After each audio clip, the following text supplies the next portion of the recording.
지금부터 2024 헌납 8호 대통령 탄핵 사건의 4차 변론기를 진행하겠습니다. 예, 시작하겠습니다. 증인은 대통령에게 12월 3일 비상계엄 선포를 건의한 사실이 있죠. 예, 그렇습니다. 대통령은 증인에게 미래 세대에게 제대로 된 나라를 물려줘야 하는데 야당의 횡포가 극심해 답답하다는 심정을 자주 토로하셨죠. 예, 그렇습니다. 특히 대통령께서는 거대 야당이 국민의 삶과 민생에는 전혀 관심이 없고 오직 세 가지 방탄, 탄핵, 특검 여기에 매몰되어 있는 것에 대해서 굉장히 우려를 많이 하셨고 안타까워하셨습니다. 예, 그렇습니다. 그 거대 야당 민주당은 수적 우세를 무기로 대통령 집권 초기부터 고위공직자 줄 탄핵으로 행정부처를 마비시켰고 위헌입법 남발, 핵심 국정과제 수용을 위한 예산 대폭 삭감 등으로 대통령의 손발을 묶고 돈줄까지 차단하는 폭거를 저지르는 데다가 국가안보를 위한 간첩죄 개정을 반대하고 야당의 비리를 조사한 감사원장과 서울중앙지검장까지 탄핵하게 이르고 또 심지어 상임위 또는 국감에서 정보위원을 심하게 모욕을 주고 공직자로서 위축을 시키는 등의 야당의 국적 침탈이 이미 국정 마비의 수준을 넘어서 민주주의의 기본 원리인 상권 분립을 위태롭게 하는 국헌문란의 지경에 이르러 대통령은 증인에게 계엄의 형식을 빌려 망국적 위기 상황을 주권자인 국민에게 알리기 위해 대통령의 헌법상의 권한인 비상계엄을 이라는 형식을 통해서 강력한 대국민 호소를 해야 되겠다라고 생각해서 계엄 준비를 지시하셨죠. 그렇습니다. 대통령께서는 22번의 불법적인 탄핵 발의에 대해서 이것은 우리 헌정사에도 없지만 이 지구상의 어느 나라에도 이런 사태가 없다. 이건 초유의 사태다. 그러시면서 이것은 정말 의회 독재의 폭거다. 그렇게 말씀하셨고요. 이와 함께 재판 결과가 자기 마음에 안 든다고 해서 불리하다고 해서 해당 판사를 탄핵하겠다고 겁박을 하고 또 자기와 관련된 수사를 하고 있는 검사를 무더기로 탄핵을 하고 이렇게 하면 사법 정의가 제대로 서겠는가? 그리고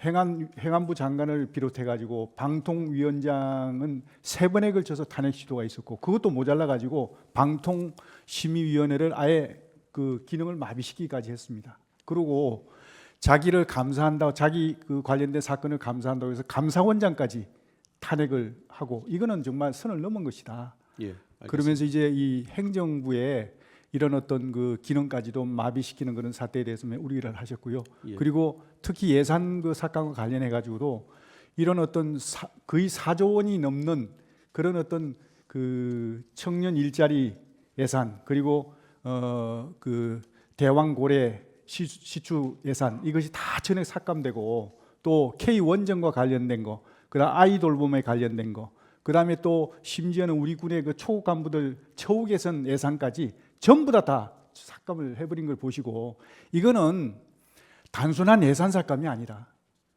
우리 국민의 삶을 약탈하는 거다.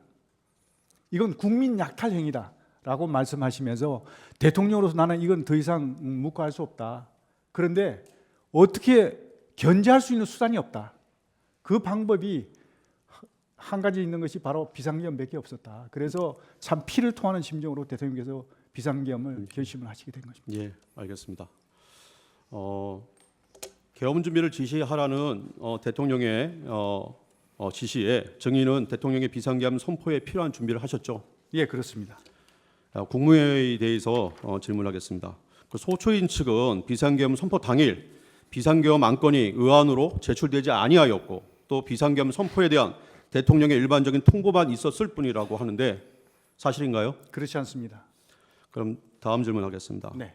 비상계엄 선포문은 참가했던 국무위원들에게 모두 배포되고 심의한 건 맞죠? 예, 제가 직접 했습니다.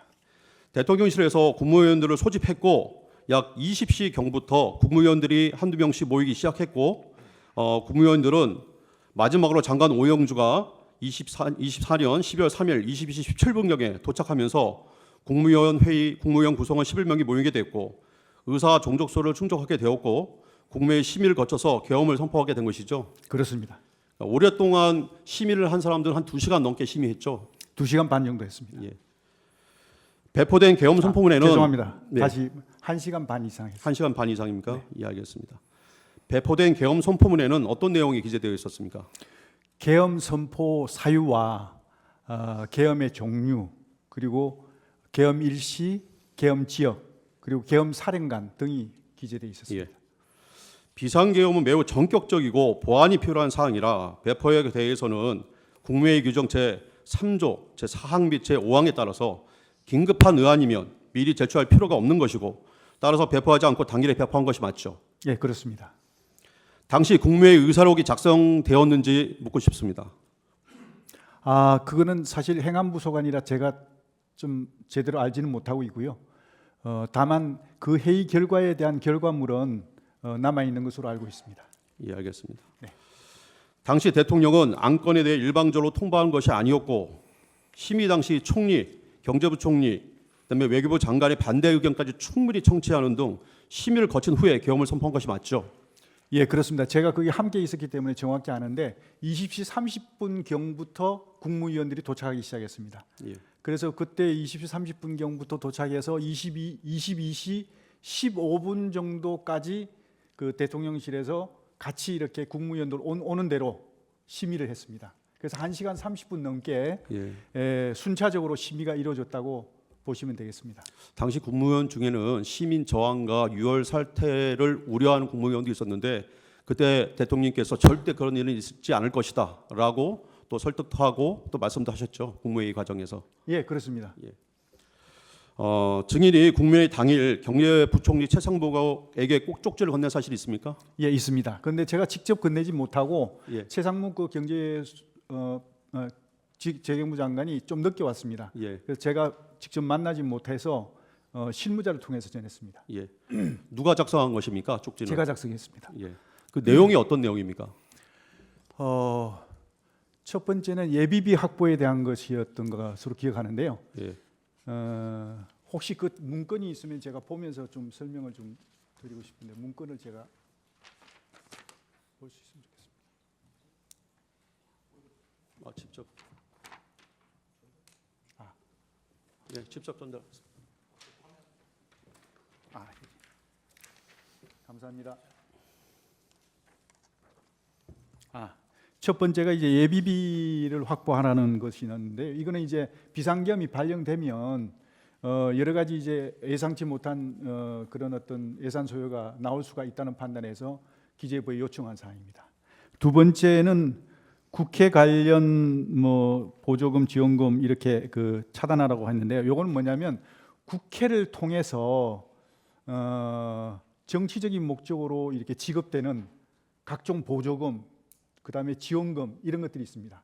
이런 것들에 대해서 차단을 하라 하는 그런 어떤 그 취지였습니다. 그다음에 세 번째 국가 비상 입법 기구 관련 예산 편성은 이 국가 비상 입법 기구라는 것은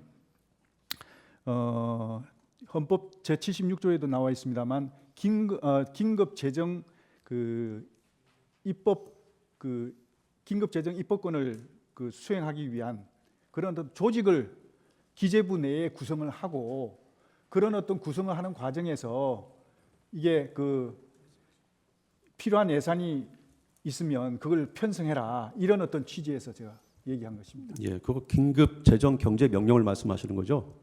긴급 명령도 있고요. 예. 거기 보면 긴급 재정 그 경제 입법권이 명령. 있습니다. 예. 입법 권한까지 있습니다. 70개. 그 입법 권한을 시행하기 위해서는 그런 어떤 그걸 수행할 조직이 필요하거든요. 그런 조직을 기재부 내에 구성을 하고 그 기재부 내에 구성을 하게 되면 이 예산이 추가적으로 들어가니까 거기에 대한 예산 편성을 하라 그런 뜻으로 제가 기록한 것입니다. 예.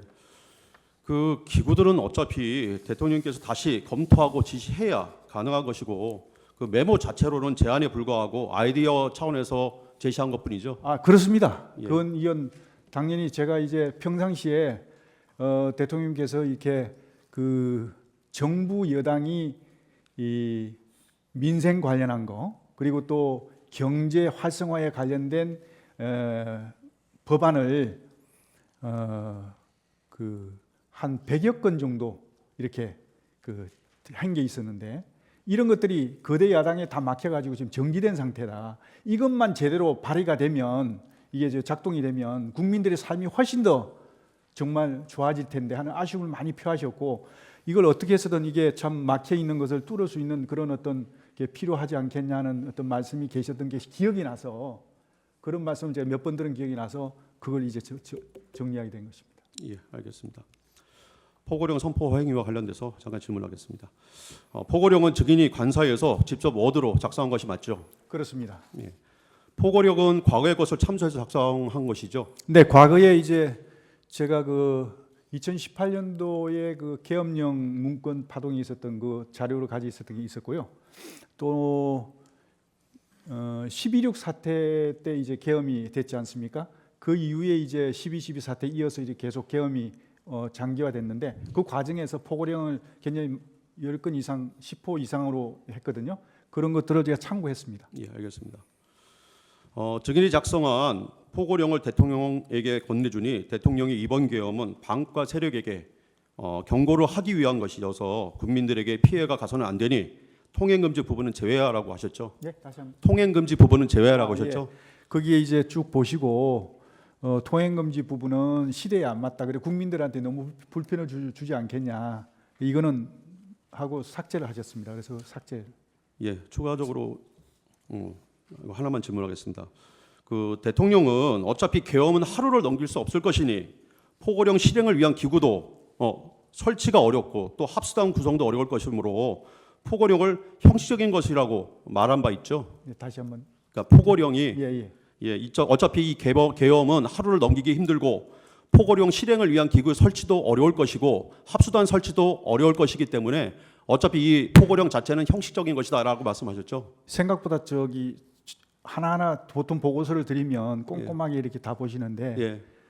그렇게 꼼꼼하게 안 보시고 쭉 이렇게 훑어보시고 하신 예. 걸 보면 그렇게 그 의미가 전달되는 것 같습니다. 예, 알겠습니다. 증인이 포고령 1호로 기재한 국회 등의 정치활동 금지 문구는 국회 입법활동이나 계엄 해제 결의를 방해하려는 의도로 작성된 것이 아니죠. 그거 아닙니다. 이거는 죄송합니다만 그 세부적인 문건을 제가 내용을 좀 알고 싶은데 좀 포고령 1호에 대한 게 있으면 좀 주시면 참고 좀 하겠습니다. 그럼 저희가 제 주심을 할 때 한 번 더 보여드리겠습니다.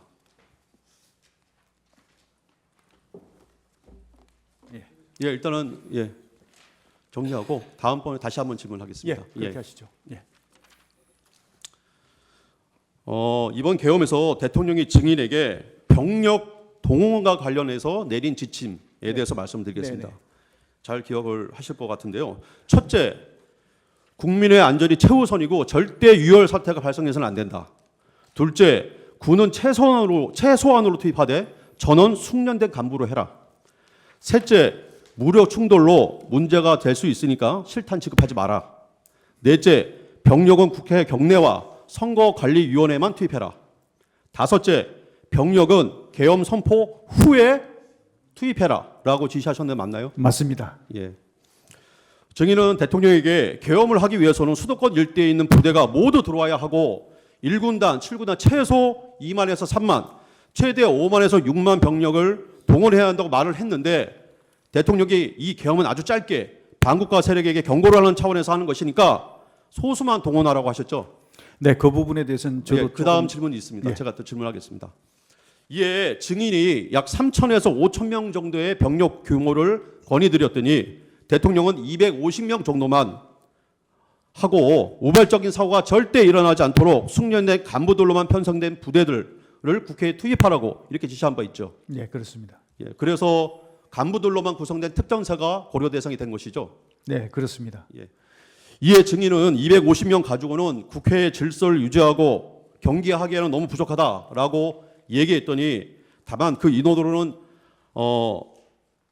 그래서 대통령이 30명을 더 추가해서 280명으로 정했고 국회 병력을 투입하고 다만 그 인원으로는 질서 유지가 힘드니까 경찰 인력을 추가 투입하기로 그렇게 해서 질서 유지를 돕도록 한 것이죠. 네, 그렇습니다. 예. 그러자 증인이 그렇게 되면 이게 계엄입니까? 라고 말하니까 대통령은 지금까지의 비상계엄에서 해왔던 생각은 하지 말자. 이번 계엄은 과거에 해왔던 비상계엄과는 다르게 하고 싶다. 라고 말하면서 야당과 반국가 세력에 대한 경종을 울리기 위한 충격요법이 필요하다는 차원에서 하는 것이니 최소한의 병력으로 국민들의 안전을 우선해서 해달라고 하면서 그렇게 준비해달라고 했죠. 네, 제 생각은 틀렸지만 다르지만 예. 대통령 지시기 때문에 거기에 대해서 존중하고 준비를 했습니다. 저는 과거의 계엄을 보면 1군단이나 7군단 병력들이 주력이었습니다. 예. 물론 지금 이제 상황이 좀 다르긴 하지만 과거의 사례를 보면 그 병력들이 주력으로 들어오고 수방사 특전사 병력들은 보조 병력입니다. 초기에 예. 초기에 일부에 들어와서 이제 하는 초기 대응 부대 정도인데 주력을 다 빼버리고 초기 병력 그것도 간부들만 하라고 하시니까 야 이게 내가 할 수 있겠냐 하는 의문도 들고 해서 조금 대통령한테 그런 말씀을 드린 겁니다. 예, 알겠습니다. 네. 이에 따라서 경찰청장 조조, 그다음에 서울경찰청장 김봉식을 안가로 불러서 국회 외곽 질서 유지를 위한 경찰 인원을 배치하기로 결정한 거죠. 예, 그렇습니다. 아무래도 병력이 제한될 수밖에 없기 때문에 경찰력을 보강할 수밖에 없는 상황이었습니다. 예, 21번 생략하겠습니다. 22번 질문하겠습니다. 이와 같이 국회에 280명만을 보내는 것으로 하였는데요. 증인의 공소장이 기재에 의하면 특전사가 약 462명, 수방사가 212명 정도 투입이 됐습니다. 대통령이 지시한 병력보다 많은데 이렇게 많은 인원이 투입된 이유가 뭔가요? 아, 그거는 본청의 질서 유지를 위해서 최초 투입된 특전사 병력은 280명이 맞습니다. 예. 그 280명 맞는데 그 280명으로 질서 유지를 하다 보니까 이게 너무 병력이 상대적으로 너무 적어서 특전사령관하고 얘기하면서 추가적으로 더 가용한 병력이 있냐 그러니까 한 180명, 200명이 좀 안 되는 180명 정도 가용하다 그래갖고 그러면 그 인원을 혹시 모르니까 좀 추가로 좀 보내면 안 되겠냐 그래서 이제 추가로 보내겠다고 해가지고 보냈으면 좋겠다고 특전사 사령관의 의견을 듣고 해서 그 추가로 이제 들어오는 걸 했는데 이게 그 병력이 추가로 들어온 시간이 거의 해제 시간 그 계엄 해제 시간하고 맞물려 버렸습니다. 예. 그러다 보니까 제대로 역할을 못 하고 질서 유지 임무 수행을 제대로 못 하고 임무가 종료된 것으로 알고 있고요. 수방사는 원래 이제 본청에 들어가서 질서 유지하는 것은 특전사가 임무 수행하지만 본청 외곽에서 이제 대기하면서 임무 지원을 하는 것은 이제 수방사 역할이었는데 수방사가 212명이지만 실제로 들어와서 경내에 들어온 거는 50명 정도밖에 안 됩니다. 나머지는 다 바깥에서 대기하고 있었고요. 그래서 수방사 병력은 실제로 투입된 인원은 50명밖에 안 되고 결론적으로 말씀드리면 본청 질서 유지를 위해서 투입된 인원은 대통령께서 최초 지시하신 280명이 거의 주로 했다 이렇게 보시면 되겠습니다. 그 본청은 국회 경내 안을 말씀하시는 거죠?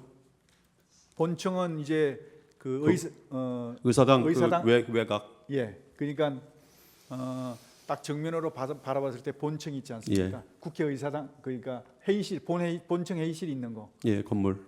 그 건물을 본청이라고 그러고 그다음에 외곽이라는 것은 울타리를 외곽이라고 그럽니다. 그러니까 국회 경내 안을 말씀하시는 거죠? 투입이.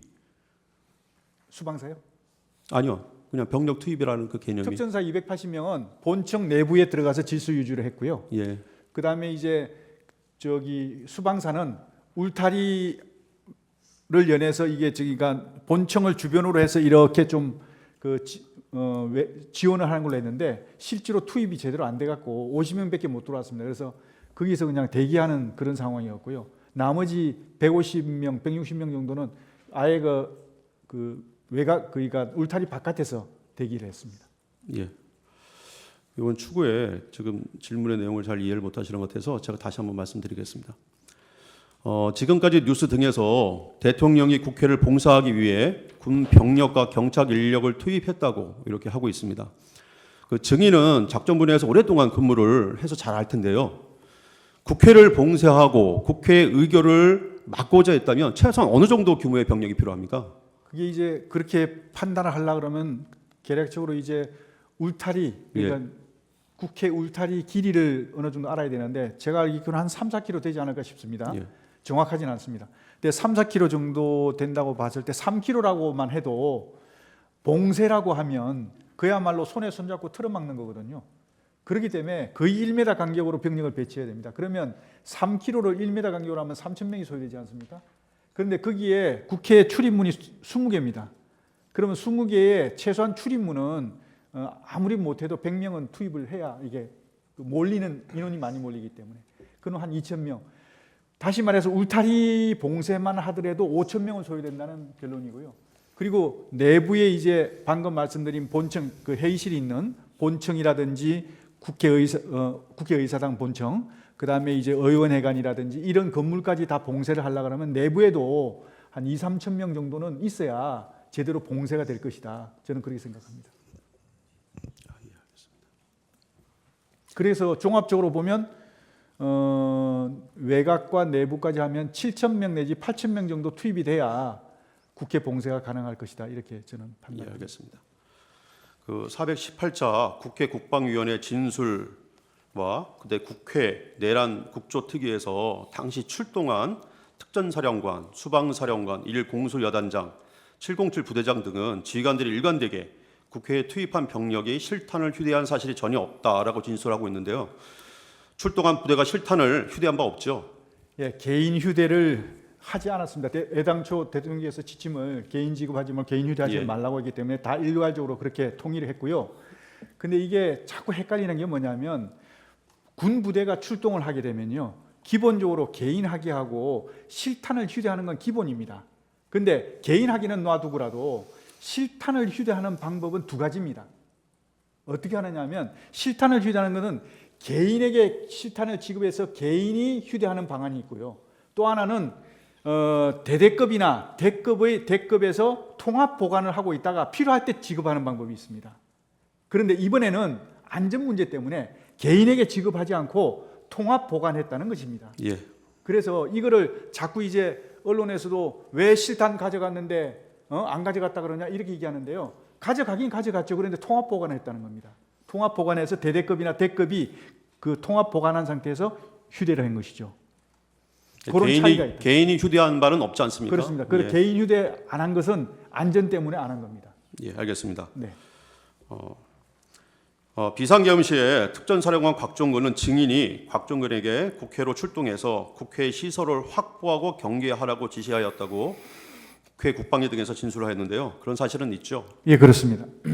시설을 확보하고 경계해라라는 의미가 국회를 봉쇄하라는 뜻입니까? 그렇지 않습니다. 봉쇄라고 하면 조금 전에도 말씀드렸지만 그야말로 손에 손잡고 꽉 틀어막아서 아무도 못 들어오게 만드는 거 그걸 봉쇄라고 합니다. 예. 그렇게 봉쇄하는 것이고 그렇기 때문에 봉쇄를 하려고 하면 그만큼 병력이 많이 소요됩니다. 하지만 이제 확보하고 경계하라는 뜻은 질서 유지에 반하는 인원들이 혹시 접근하는 것을 잘 살펴보면서 경계를 하고 그거 어떤 질서 유지에 반하는 인원들 오면 차단을 시키고 그리고 출입하는 것도 선별적으로 출입을 할 수 있는 시켜도 되는 사람과 안 해야 될 사람을 선별해서 할 수 있도록 하는 게 바로 확보 및 경계입니다. 예, 저희가 좀 시간이 조금 모자라 가지고요. 예, 일단은 뭐 간단한 질문들은 예 아니로 좀 대답을 해주시고 예, 추가적으로 저희가 보충 질문이 필요한 부분은 보충하겠습니다. 예. 그 증인의 공소장에 보면은 증인이 수방사령관 이준호에게 비상계엄이 선포되면 국회 봉쇄하고 침투에 관한 임무를 줬다 이렇게 기재되어 있어요. 공소장에.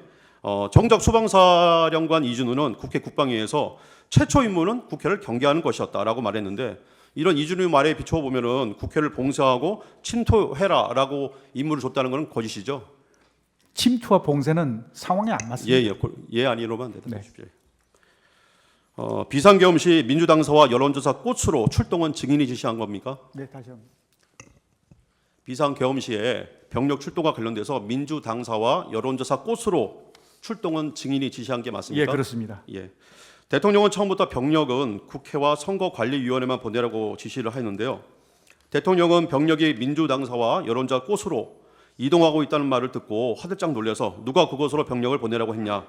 병력 이동을 중지시키라고 지시하셨고 그래서 그곳에는 병력이 투입됐다가 말았죠. 예, 그렇습니다.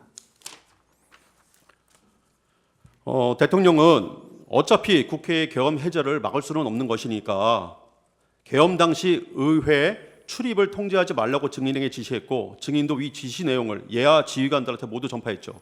예, 예, 대통령께서 아니요, 좀 그 이렇게, 간단히 예. 좀 보충 설명이 아, 필요할 예, 것 같습니다. 대통령께서 의원들 24시경에 전화를 주셔갖고 예, 대통령께서 의원들 출입하는 것은 차단하지 마라, 예. 막지 말라고 말씀하셨습니다. 그래서 그 지시를 받고 제가 바로 이제 특전사령관한테 전화를 해서 지금 상황이 어떤지를 쭉 파악해 보니까 이미 국회의원들이 들어오는 그 통로는 질서 유지가 된 상태에서 출입이 다 통제를 안 하고 차단이 안 돼 있습니다. 다 들어가도록 그 저거 없이 예. 허용이 돼 있었습니다. 그래서 추가적으로 그건 지시할 필요가 없고 다만 이제 반대쪽에 거기에 지금 엉켜가지고 여러 가지 안전 문제가 있어서 그것 때문에 저는 신경을 썼습니다. 예, 알겠습니다. 그 당시 증인은 국회에 병력을 투입한 이유가 국회 봉쇄나 침투가 아닌 국회 질서 유지였고 따라서 처음부터 국회를 봉쇄할 계획은 없었죠. 불가능한 얘기입니다. 예. 증인의 공소장에는 대통령이 수방사령관 이준우에게 2024년 12월 4일 00시 30분부터 01시경까지 경에 전화를 해서 본회의장으로 들어가서 사명 일개조로 한 명씩 들쳐업고 나와라라고 지시했다고 기재되어 있습니다. 예, 대통령이 증인에게 국회의원들 출입 통제를 하지 말라고 지시한 사실에 비춰보면 이준우의 이런 공소장 기재는 사실이 아니죠. 그 제가 이해가 안 가는 게 24시경에 대통령께서 전화를 주셔갖고 그 국회의원들 출입하는 것은 차단하지 말고 막지 마라 그렇게 말씀을 하셨는데 불과 20-30분 후에 반대되는 그 말씀을 하셨다는 게 이해가 안 갑니다. 그리고 또 그런 지시를 하시려면 저를 통해서 하시지 않았겠습니까? 예, 알겠습니다. 다음 질문하겠습니다. 국회 소추단 주장과 검찰 공소장에 따르면 대통령이 또다시 수방사령관 이준호한테 전화해서 아직도 못 갔냐? 뭐 하고 있냐? 문 부수고 들어가서 끌어내. 총을 쏴서라도 문 부수고 들어가서 끌어내라. 라고 지시한 것처럼 기재되어 있습니다. 같은 공소장 기재의 내용에 의하더라도 당시 수방사 병력 중에 35특임대 37명만이 겨우 국회 울타리를 넘은 상태였고 나머지 병력은 다 여의도 한강공원, 그다음에 인근 도로, 서강대교 위에 위치하고 있었습니다. 또 이에 그 직전에 대통령도 수방사령관 이준우한테 전화를 해가지고 국회 상황을 물었고 이에 그 이준우가 시민들이 많아서 국회를 들어갈 수 없다는 보고를 이미 받은 상태였는데 또 실탄을 소지한 병력은 단 한 명도 없었고 대통령이 실탄을 소지하지 말라고 강조해서 지시까지 또 하였고 또 군 지휘관들은 국회 증언이라는 데서 실탄을 소지한 바 없다고 증언까지 했었는데 총을 쏴서라도 지시를 했다는 것은 납득할 수 없는 거죠. 맞습니다. 예. 그 증인의 공소장에 보면 대통령이 01시 03분경에 그러니까 이미 계엄 해제가 요구안이 다 통과되고 난 다음입니다. 수방사령관 이준우에게 또 전화를 해서 국회의원이 190명 들어왔는데 실제로 190명 들어왔다는 것은 확인도 안 되는 것이니 그러니까 내가 계엄 선포 전에 병력을 미리 움직여야 된다고 했는데 다들 반대해서 안 됐다. 그러면서 그래도 내가 2번, 3번 계엄령 선포하면 되는 거니까 계속 진행해. 이렇게 지시했다고 기재되어 있는데요. 이는 사실과 다르죠. 그것도 이해할 수 없습니다. 예, 그렇죠. 국회 요구 의결이 01시에 있었는데 01시 3분에 어떻게 이런 지시를 하겠습니까? 그 다음 질문하겠습니다. 대통령은 계엄 선포 후에 병력을 투입하고 지시한 바 있어 계엄 선포 전에는 병력을 움직였어야 된다라고 하는 말은 사실과 다르죠. 그렇습니다. 예. 대통령이 짧게 경고성 계엄을 한다고 누차 강조한 점에 비춰보면은 계엄을 2번, 3번 한다라고 말했다는 건 사실이 아니죠. 그렇습니다. 예. 증인의 공소장을 보면 2024년 12월 4일 00시 20분경에 대통령이 특전사령관 곽종근에게 아직 국회 내에 의결 종족수가 안 채워진 것 같으니 빨리 국회 안으로 들어가서 의사당 안에 있는 사람들을 데리고 나와라. 문짝을 도끼로 부수고서라도 안으로 들어가서 다 끄집어내라. 라고 지시하였다는데요. 특전사령관 곽종을 국회 국방위와 내량규명 국조특위에서 대통령이 도끼라고 말한 것은 듣도 보지 못했다고 얘기를 했습니다. 일관되게 진술하고 있어요. 또 대통령이 국회 출입을 통제하지 말라고 지시한 점에 비춰보면은 이런 곽정근에 관한 증인의 공소장 기재는 객관적인 사실과도 부합하지 않죠. 네, 그렇습니다. 예. 그 증인의 공소장을 보면은 2024년 12월 4일 00시 20분에서 00시 35분경에 증인이 특전사령관 곽종근에게 국회의원 150명이 안 되도록 막아라. 빨리 국회의사당 문 열고 안으로 들어가서 국회의원들 데리고 나와라. 라고 증인이 이런 말을 곽종근한테 실제로 한 사실이 있습니까? 없습니다. 예. 곽종근은 계엄 이후에 얼마 안 돼서 민주당 김병주 국회의원이 운영하는 김민중 TV라는 유튜브 채널에 나가서 바로 계엄 직후입니다. 김병주가 곽종근에게 의원들을 끌어내라라고 지시한 건 맞죠? 라고 하면서 유도 질문을 하여 마치 증인이 국회의원을 끌어내라고 곽종근한테 지시한 것처럼 하였는데 사실은 증인이 특전사령관 곽종근으로부터 국회 내 상황을 듣고서 너무 혼잡하다는 보고를 받고 사상자가 생길 수 있다는 판단에 의원이 아니라 요원을, 그죠? 요원을 빼내라고 한 것을 김병주 국회의원이 의원들 빼내라는 것을 통과시킨 것이죠. 네, 그렇습니다. 일단 제안하고요. 청구인 대리 반대 신문 30분 하십시오. 네, 재판장님 자리 좀 변경을 허락해 주셨습니다. 예.